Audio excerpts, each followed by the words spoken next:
Holidays पर चाहे आप एक दिन के लिए जाएं या हफ्ते भर के लिए जाएं, घर आएं तो ऐसा लगता है जैसे घर की सफाई हफ्तों से हुई ही ना हो। हालांकि मैं घर की सारी साफ सफाई अच्छे से करके गई थी। मैं कहीं भी जाऊं घर को सारा समेट के अच्छे से जाती हूं, क्योंकि घर आकर आपने खुद ही सारा कुछ करना होता है। तो ऐसा ना हो कि घर आए और खलारा आपको वेलकम करे, लेकिन फिर भी चीज़ें जो हैं वो बिखर ही जाती हैं। और जब 4-6 लोगों ने हॉलीडे पर जाना है और जो कपड़े उन्होंने वहाँ पर पहने हैं उनको धोना भी किसी महा से कम नहीं। घर आते ही जो कपड़े हैं फ़ौरन से उनकी धुलाई शुरू हो जाती है। और साथ ही मैं सारे अपस्टेयर की डीप क्लीनिंग कर रही हूँ, क्योंकि जिस दिन हम आए थे वेदर यहाँ पर काफ़ी ज़्यादा ठंड थी और हमें इतनी नींद आई हुई थी कि दोपहर को हम यहाँ पर नहीं, सुबह को पहुँचे थे हम यहाँ पर। लेकिन ये है कि फिर हमने थोड़ा आराम किया तो नेक्स्ट डे जो है फिर सारे घर की मैंने अच्छे से डीप क्लीनिंग की, सारे घर की साफ़ सफाई की। घर अच्छे से साफ़ हो तो आपकी बहुत सारी एक तरह से टेंशन और पीस ऑफ माइंड जो है वो बिल्कुल रिलैक्स हो जाता है। और हम जो देसी ख़वातीन हैं, हम अपने घर को जब तक अच्छे से साफ़ ना कर लें हमें चैन ही नहीं आता है, चाहे वो पहले से साफ़ ही क्यों ना हो।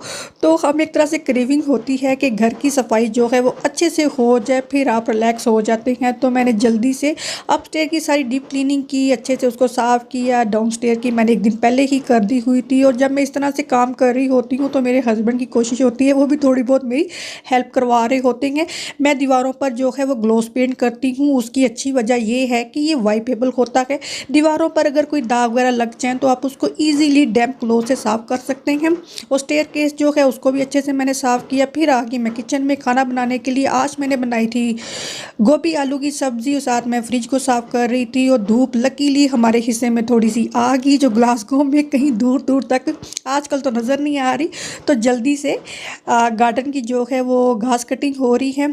मेरी बेटी दुआ ने टीमू से अपने लिए पार्सल मंगवाया, वो आया तो वो खुश ही हो जाती है। धूप भी थोड़े दिन की मेहमान होती है, बल्कि थोड़ी देर की मेहमान होती है। साथ ही बादल और फिर से स्नो पड़ गई, जो कि इस पूरे सीज़न में ग्लासगो में नहीं पड़ी। लेमन का मैंने एक रेमेडी तैयार की है। लेमन को आपने देखा मैंने किस तरह से इसको गर्म किया है, एक तरह से स्मोकी सा कर लिया। इसका जूस में थोड़ा सा नमक डालकर आप पी जाएँ, खा जाएँ, ये खांसी के लिए बहुत ही यूज़फुल है।